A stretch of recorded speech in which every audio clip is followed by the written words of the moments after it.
గతంలో ఉమ్మడి కరీంనగర్ జిల్లా నుంచి 13 ఎమ్మెల్యేలు అయితే 12 మంది టీఆర్ఎస్ గెలిస్తే ఒక్కడే జీవన్ రెడ్డి గెలిచాడు 2014లో. అంటే అర్థం చేసుకోండి, ఒక్కడి గెలిచినట్టు ఆయన సత్తా ఎట్లా ఉంది, దమ్ముధైర్యం. ఇప్పుడు ఆయన పోవడం వల్ల ధర్మపురి నియోజకవర్గానికి మైనసే, కాంగ్రెస్ కి.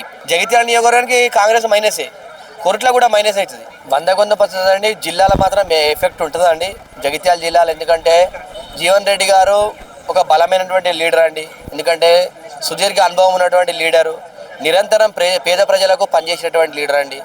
ఎందుకంటే ఆయన గెలిచినా ఓడిపోయినా కూడా ఒకలాగా ఎప్పుడు కూడా ప్రజలకు పని చేయాలి, ప్రజలకు సేవ చేయాలనే ధ్యేయంతో ఆయన ముందడికి వెళ్తారు. కాబట్టి ఆయన పోవడం వల్ల చాలా ఇబ్బందికరంగా. ఎందుకంటే నేను ఒకటి చెప్తా అండి, కాంగ్రెస్ పార్టీకి మాత్రం ఇది పతనం మొదలైందని చెప్పేసి అనుకుంటా.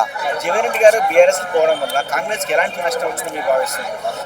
నష్టం 100% వస్తుందండి. ఎందుకంటే ఆయనకు వేలాది మంది కార్యకర్తలు ఉన్నారండి. ఎందుకంటే జీవన్ రెడ్డి గారు ఆ జగిత్యాల జిల్లాలో తెలవని వాళ్ళు అంటున్నారు, ఆయన ప్రతి ఒక్కరు కూడా పనిచేస్తారు. ఆయన ఏ పార్టీ వాళ్ళు కానీ, పార్టీలో సంబంధం లేకుండా ఎవరైనా కూడా ఆయన దగ్గర చిన్న పని ఉందంటే కూడా చేస్తారు. అదేవిధంగా ఆయనకు ఉన్నటువంటి అభిమానుల ద్వారా చాలా ఇబ్బందికరంగా ఉంటుంది. కానీ ఎందుకంటే ఆయన జగిత్యాల నుంచి అనేక మార్లు ఎమ్మెల్యేగా పనిచేసిండు, మంత్రిగా పనిచేసిండు, కాబట్టి ఎఫెక్ట్ ఉంటుంది. ఎందుకంటే 3 నియోజకవర్గాల మీద ఎఫెక్ట్ మాత్రం 100% ఉంటుంది. మేబీ నాకు తెలిసి ఒక 10,000 మంది వరకు అయితే కంపల్సరీ జాయిన్ అవుతారండి. 10,000 మంది జాయిన్ అవుతారు. ఆ 10,000 మంది జాయిన్ చేసిన తర్వాత కూడా ఎఫెక్ట్ అనేది ఎలక్షన్ మూమెంట్లో మనకు చాలా మాత్రం పనిచేస్తుందండి. ఎందుకంటే జీవన్ రెడ్డి గారు తలుచుకుంటే ఒక నియోజకవర్గాలను తారుమారు చేసేటువంటి సత్తా ఉన్నటువంటి లీడర్ ఆయన.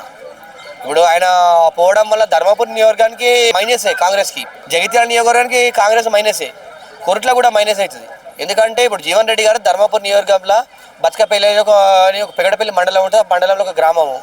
ఇలా దానికి కూడా ఆ మండలం మొత్తము చాలా ఇబ్బందికరంగానే ఉంటుంది. కాబట్టి ఎందుకంటే ఆ మండలంలో మంచి పేరు ఉన్నది.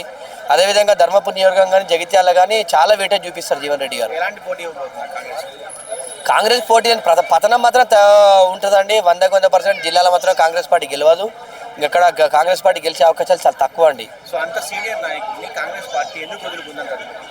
ఒకటండి ఇదే అండి, అక్కడ ఉన్నటువంటి జగిత్యాల్లో సంజయ్ కుమార్ అని ఒక ఎమ్మెల్యే ఉంటాడండి. ఆయన కాంగ్రెస్ పార్టీలో ఏరిండు, టీఆర్ఎస్లో గెలిచిన తర్వాత స్పీకర్ గారు ఏం చెప్తారండి, ఈయన మా పార్టీ వాడు కాదంటారు. సీఎం ఏమో ఈయన మా పార్టీ వాడు అంటారు. బీఫామ్లు ఏమో పార్టీ వాళ్ళు కాలన్నప్పుడు పార్టీకి సంబంధించినటువంటి మున్సిపల్ ఎలక్షన్కి సంబంధించినటువంటి బీఫామ్లన్నీ శిరసగం ఇచ్చిర్రు. అక్కడ గొడవ స్టార్ట్ అయ్యి చాలా ఇబ్బందికరం. జీవన్ రెడ్డి గారు ఒకటే అన్నారండి, ఈయన మా పార్టీ వాడు కాదు, ఏదంటే క్లారిఫికేషన్ ఇవ్వండి అని చెప్పి అడిగారు.